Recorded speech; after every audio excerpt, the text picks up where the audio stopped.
मार्च 6 और 7 मार्च का current affair देखेंगे। 6 और 7 मार्च दोनों में देखेंगे इंडिया का प्लस एमपी का करेंट अफेयर देखेंगे। जैसे आज का पहला आर्टिकल है, नेशनल सिक्योरिटी से रिलेटेड है। High court accused academic 5 other in most line. आप लोग जब देखेंगे हाई कोर्ट के द्वारा जो यूएपीए एक्ट के तहत आप लोग जब देखेंगे 5 लोगों को क्या कर दिया गया है, इसके अंदर अगर इनको जैसे रहा तो इनको रिहा कर दिया गया है। आप लोग जब देखें 5 लोग, लेकिन किस एक्ट के अंतर्गत किया गया था, यूएपीए एक्ट के तहत किया गया है। अब ये यूएपीए क्या होता, unlawful activity and prevention act है। आप लोग जब देखेंगे भारत सरकार के द्वारा 1968 में इंडिया गवर्नमेंट के द्वारा क्या किया जाता है कि भारत में राष्ट्रीय सुरक्षा को मैनेजमेंट करने के उद्देश्य से आप लोग जब देखेंगे 1967 में यूएपीए एक्ट पारित करते हैं। और आगे चल के जब देखेंगे तो मीसा, नेसा, टाटा ये चलेंगे। लेकिन जो यूएपीए एक्ट है इसके अंतर्गत आप लोग देखेंगे तो क्या क्या होता, पहले देखें यहाँ जो यूएपीए एक्ट है एक तो 1967 का है। और इसमें अमेंडमेंट इसमें इसके अंतर्गत आप लोग जब देखें कि 2004 और 2008 2019 में गवर्नमेंट के द्वारा भाई अमित शाह के द्वारा 2000 अमेंडमेंट इंट्रोड्यूस किया गया था 2019। अब क्यों किया गया तो उसका कारण ये था कि इसके पहले तक आप लोग जब देखें 2019 के पहले तक ये था कि जैसे व्यक्तिगत स्तर पर किसी को टेररिज्म जैसे आतंकी घोषित किया नहीं किया जा सकता था, कि व्यक्तिगत स्तर पर किसी प्रकार की एक्शन नहीं लिया जा सकता। इसीलिए आप लोग जब देखेंगे इसके तहत UAP unlawful activity prevention act 1967 के तहत एनआई है एनआईए को भी जांच करने के क्या दिया आप लोग जब देखें प्रिस्क्राइब किया गया है। ओके, चले आगे देखें। अगला यहाँ दिया है, Kerala man killed in rocket attack on Israel, India embassy issues advisory. आप लोग जब देखेंगे कि जो इंडिया के एडवाइजरी है उसके द्वारा क्या है, उसके सामने एक मुद्दा सामने आ गया है कि आखिरकार जो लेबनान है, लेबनान के द्वारा जैसे है यहाँ ये वाला इजराइल हो गया इसके, और ईस्ट में देखें तो वहाँ जैसे फिलिस्तीन हो जाता है। तो एक केरल का जो इंसान था जो कि लेबनान से आप लोग जब देखें वहाँ से कुछ व्यक्तियों के द्वारा इजराइल पर अटैक किया जाता है तो वहाँ उसकी मृत्यु हो जाती। इसीलिए आप लोग देखेंगे जैसे केरला तो हो ही गया, भारत और इजराइल के लिए कुल मिलाकर इसका निष्कर्ष ये है कि दोनों के बीच कन्फ्लिक्ट हो सकता है। ओके, अगला देखें। मिनिस्टर हरदीप सिंह पुरी, ये national current affair. Minister Hardeep Singh Puri inaugurate 201 CNG station in India first small scale LNG unit of GAIL. आप लोग जब देखेंगे पूरे इंडिया में आप लोग जब देखेंगे 201 एलएनजी यूनिट के प्लांट जैसे आप लोग जब देखें उनका इनाग्रेट किया गया है। तो 201 एलएनजी प्लांट में से आप लोग जब देखें कि एमपी का एकमात्र गेल के द्वारा इस्टाब्लिशमेंट जो किया जा रहा है, इस्टाब्लिश्ड किया जा रहा है, तो वो किस जिले में किया जा रहा है, शिवपुरी के गुना में किया जा रहा है। आप लोग जब देखें शिवपुरी में जो विजयपुर है, तो विजयपुर आप लोग जब देखें शिवपुरी की एक तहसील है। अब आप लोग और आगे जब देखेंगे कि आखिरकार इसके अंतर्गत क्या किया जाएगा, तो आप लोग जब इसके अंतर्गत नेचुरल गैस को इसमें इंक्रीज करने के लिए प्रोत्साहन किया जाएगा। इसीलिए आप लोग जब देखेंगे नेट जीरो एमिशन 2070 तक का जो टारगेट है उसको प्राप्त करने में भी सहायक होंगे। ओके, अब आप लोग यहाँ देखें, आप लोग देखेंगे कि इंडिया में जैसे महारत्न कंपनियाँ कितनी हैं, तो वर्तमान में आप लोग जब देखें महारत्न कंपनियों की संख्या, वर्तमान में महारत्न कंपनियों की संख्या आप लोग जब देखिए तो 13 है। उन 13 में से कुछ कंडीशन रखी जाती है। पहले कंडीशन ये रहती कि 3 साल तक इनका नेट प्रॉफिट 5,000 करोड़ का होना चाहिए। And second condition first condition तो यही हो गई कि नेट प्रॉफिट 5,000 करोड़ का, जबकि टर्नओवर 25,000 करोड़ का होना चाहिए।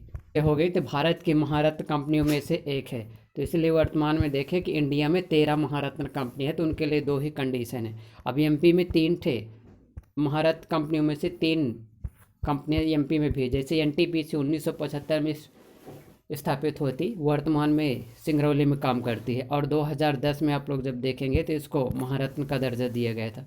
और आगे जैसे गेल होता तो गेल के द्वारा ये वाला देखें कि इसकी स्थापना 1984 में होती और 2013 में इसको महारत्न का दर्जा दिए गए थे। जैसे भेल हो गई तो भेल तो एमपी के भोपाल में काम करती और भोपाल में जैसे जब उस होता 2013 में उसको महारत्न कंपनी का दर्जा दिया जाता।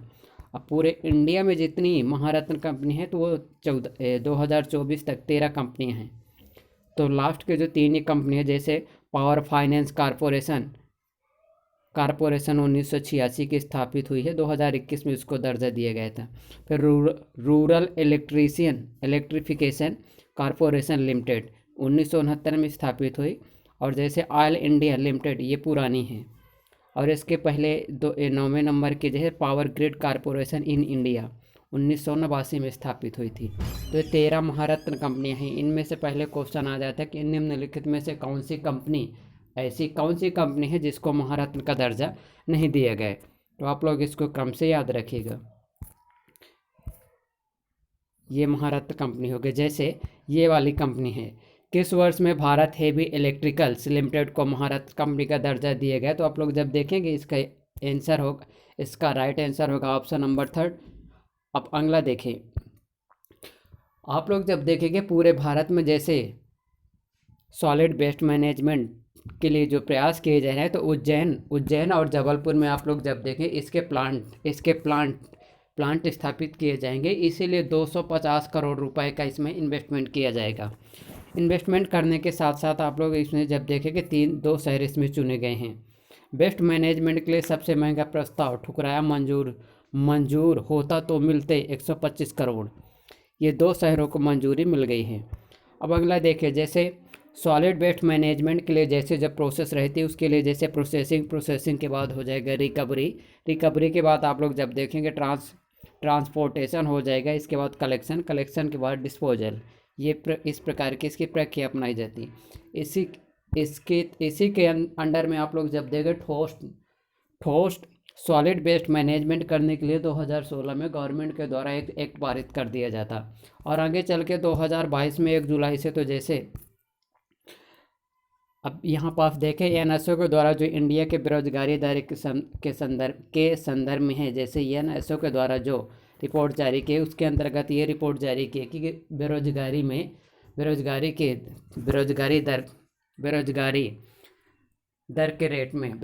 रेट में गिरावट आई है। आप लोग जब देखें 2021-22 में जहां बेरोजगारी दर 15 वर्ष से अधिक लोगों में 3.6% थी तो वहीं 2023-24 में घटकर 3.1% आ गई है। अपकमिंग आर्टिकल नंबर ये है, होटल धर्मशालाओं के अलावा गांव में होम स्टे बनाए जाएंगे। अब ये वाला है जैसे सिंहस्थ मेले के लिए आप लोग जब देखेंगे तो इसके अंतर्गत क्या किया जाता है, इंदौर और उज्जैन को क्या किया जाएगा, रिलीजियस सर्किट के रूप में डेवलपमेंट किया जाएगा। मुख्यमंत्री जी के द्वारा ऐसी डिक्लेरेशन की गई है। और आगे देखें ये वही है। अब ये वाला देखें, Ujjain Simhastha is a Hindu religious fair that take place every 12 years in Ujjain Madhya Pradesh. India fair is hold on bank of holy Kshipra river. अब क्षिप्रा रिवर के साथ साथ जैसे ये भी है ना को उज्जैन वाला आप लोग जब दें हिंदू पिलग्रिमेज के लिए एक सेंटर के रूप में काम करता है।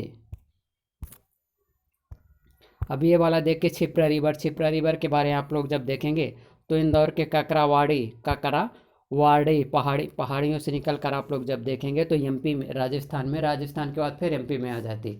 इसलिए जैसे जो क्षिप्रा रिवर्स एमपी के 8 जिलों से प्रवाहित होती है। और इसकी जैसे जो ट्रिब्यूटरी रहती, ट्रिब्यूटरी में आप लोग जब देखेंगे यहाँ से जैसे रहेगी छिपरा के बाद ये छिपरा चली जाएगी उसमें चंबल में। इसलिए चंबल 8 जिला में प्रवाहित होती है।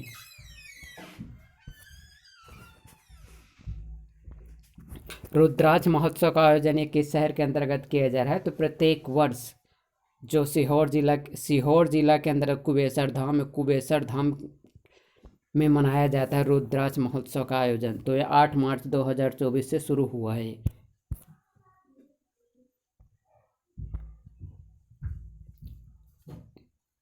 अब इंडिया थ्री एट के बारे में देखें, इंडियन में कितने थिएटर है, तो ये सांस्कृतिक थिएटर है, तो सांस्कृतिक रंगमंच के जितने भी थिएटर हैं, तो इस थिएटर के अंतर्गत आप लोग जब देखेंगे संगीत, नृत्य और अभिनय का जब आयोजन किया जाता है। प्राचीन हिस्ट्री के अंतर्गत जैसे थिएटर्स के रूप में देखें तो शूद्रक द्वारा, शूद्रक हो गया, कालिदास, भभूति, विशाख दत्त, रत्नावली, ये इतने सारे संगठन हैं। भारत का सबसे बड़ा जो रेलवे वाटर वाला जो बना हुगली नदी में, तो ये वाला देखेंगे तो हावड़ा से कोलकाता को कनेक्ट करेगा। मोदी जी इसका उद्घाटन किए हैं। फिर इसके बाद देखिए गौशालाओं को मिलेगा प्रत्येक वर्ष 20 रुपये। अब ये वाला देखें कि भोपाल के कलाकारों को राष्ट्रपति के द्वारा दिया गया संगीत नाटक अकादमी पुरस्कार। संगीत नाटक अकादमी पुरस्कार की जो शुरुआत स्टार्टिंग होती 1952 से की जाती और एमपी के 2 व्यक्तियों को मिला, जैसे एक राजीव वर्मा, दूसरा अनूप जोशी को राष्ट्रपति के द्वारा प्रदान किए गए हैं। मध्य प्रदेश जनजातीय संग्रहालय में आप लोग जब देखें कि इंद्राणी समारोह का आयोजन 2024 में 8 मार्च से शुरू किया जाएगा। जनजातीय संघ म्यूजियम है, इसकी स्थापना जब देखें 2013 में भोपाल में की गई थी।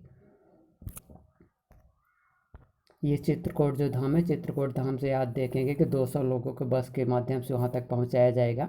अब मुख्यमंत्री वीडियो कॉन्फ्रेंसिंग के माध्यम से क्या करेंगे, संबोधन करेंगे।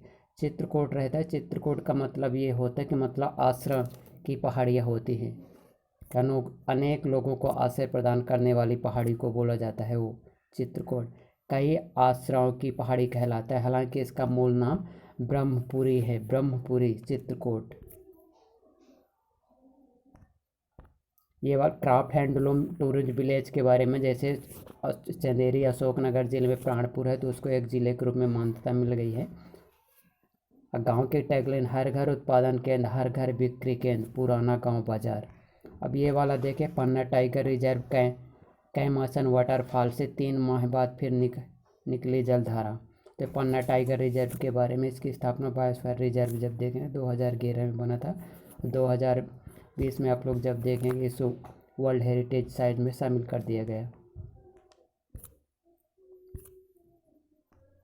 अब इंडिया में जैसे फॉक थिएटर के बारे में, folk theatre India folk theatre can be broadly classification only 3 category. पहला रिचुअल थिएटर, सेकंड नंबर का इंटरटेनमेंट थिएटर और थर्ड नंबर का साउथ इंडियन थिएटर। जैसे रिचुअल थिएटर के अंतर्गत अंकिया जैसे है, तो अंकियन फोक किस स्टेट का है, तो ये है असम का।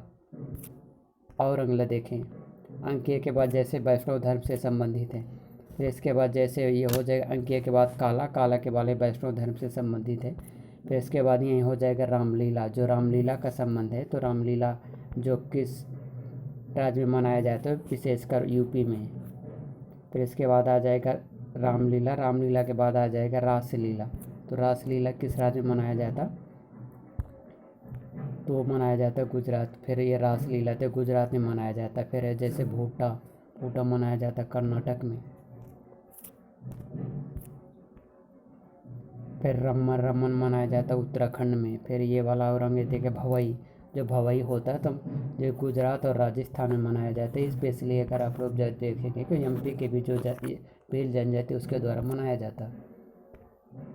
10 कठिया किस स्टेट में फोक डांस के रूप में मनाया जाता है, तो ये मनाया जाता उड़ीसा में। फिर जैसे गरोड़ा मनाया जाता है गुजरात में।